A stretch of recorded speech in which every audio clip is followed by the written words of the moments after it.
മലപ്പുറം നിലമ്പൂരിൽ 53-കാരന് സൂര്യാഘാതമേറ്റു. നിലമ്പൂർ മയ്യന്താനി സ്വദേശി സുരേഷിന്റെ കയ്യിലും വയറ്റിലുമാണ് പൊള്ളലേറ്റത്. ഷഹദ് റഹ്മാൻ ചേരുന്നുണ്ട് മലപ്പുറത്തു നിന്ന് വിവരങ്ങളുമായി. ഷഹദ്, ഈ വേനൽ മഴ അവിടെ ഇവിടെയൊക്കെ ആയിട്ട് ലഭിക്കുന്നുണ്ടെങ്കിലും മലപ്പുറത്ത് ഈ ഭാഗത്ത് വലിയ തോതിലുള്ള ഉഷ്ണതരംഗമോ ആ രീതിയിലുണ്ടോ? എന്താണ് ഇപ്പോൾ സംഭവിച്ചിട്ടുള്ളത്? അദ്ദേഹത്തിന്റെ ആരോഗ്യനില എങ്ങനെയുണ്ട്?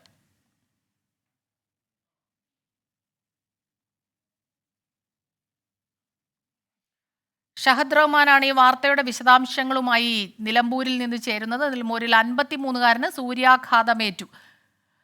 ഷഹദ്, എങ്ങനെയാണ് സൂര്യാഘാതം ഏൽക്കാനുള്ള ഒരു സാഹചര്യം ഉണ്ടായത്? ഒപ്പം തന്നെ അവിടെ ഇപ്പോഴും വലിയ ചൂടാണോ? വലിയ രീതിയിലുള്ള ചൂട് മലപ്പുറത്ത് അനുഭവപ്പെടുന്നുണ്ട്. കഴിഞ്ഞ ദിവസങ്ങളിൽ മറ്റെല്ലാ ജില്ലകളിലും മഴയൊക്കെ നേരിയ തോതിൽ ലഭിച്ചെങ്കിലും മലപ്പുറത്ത് കാര്യമായിട്ടുള്ള മഴ ഇതുവരെ ലഭിച്ചിട്ടില്ല. അതുകൊണ്ട് തന്നെ വലിയ രീതിയിലുള്ള ചൂടുണ്ട്, പ്രത്യേകിച്ച് നിലമ്പൂർ ഉൾപ്പെടെയുള്ള മേഖലകളിൽ.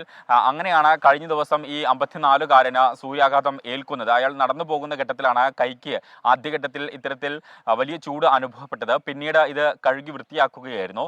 എന്നാൽ പിന്നീട് ശ്രദ്ധിക്കുമ്പോഴാണ് വലിയ രീതിയിൽ കുമിളകൾ കയ്യിൽ പൊന്തിയ ഒരു സാഹചര്യം ഉണ്ടായത്. നമുക്ക് ദൃശ്യങ്ങളിൽ കാണാമെന്ന് ഞാൻ മനസ്സിലാക്കുന്നു. അതായത് സാധാരണഗതിയിൽ ഇത്തരത്തിൽ സൂര്യാഘാതം ഏൽക്കുമ്പോൾ ചെറിയ രീതിയിലുള്ള കുമിളകളാണ് ശരീരത്തിൽ പൊന്താറുള്ളത്. എന്നാൽ ഇത് വലിയ രീതിയിലുള്ള പൊള്ളൽ ഇദ്ദേഹത്തിന്റെ കൈകൾക്ക് ഏറ്റിട്ടുണ്ട് എന്നുള്ളതാണ് ഏറ്റവും പ്രധാനപ്പെട്ട കാര്യം. ഉടൻ തന്നെ ജില്ലാ ആശുപത്രിയിൽ പ്രവേശിപ്പിച്ചു. അദ്ദേഹം ഇപ്പോൾ ചികിത്സ തേടിയിട്ടുണ്ട് എന്നുള്ളതാണ് ഏറ്റവും പ്രധാനപ്പെട്ട കാര്യം.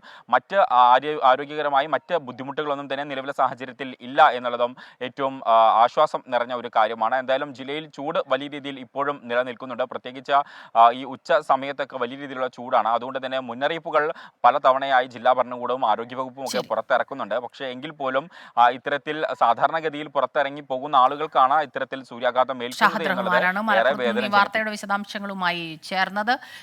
തീപ്പൊള്ളൽ ഏറ്റതുപോലെ അത്ര ഗുരുതരമായി തന്നെയാണ് ഈ സൂര്യാഘാതം ഏറ്റത്. അദ്ദേഹത്തിന്റെ രണ്ട് കൈയിലും പൊള്ളൽ ഏറ്റിട്ടുണ്ട്.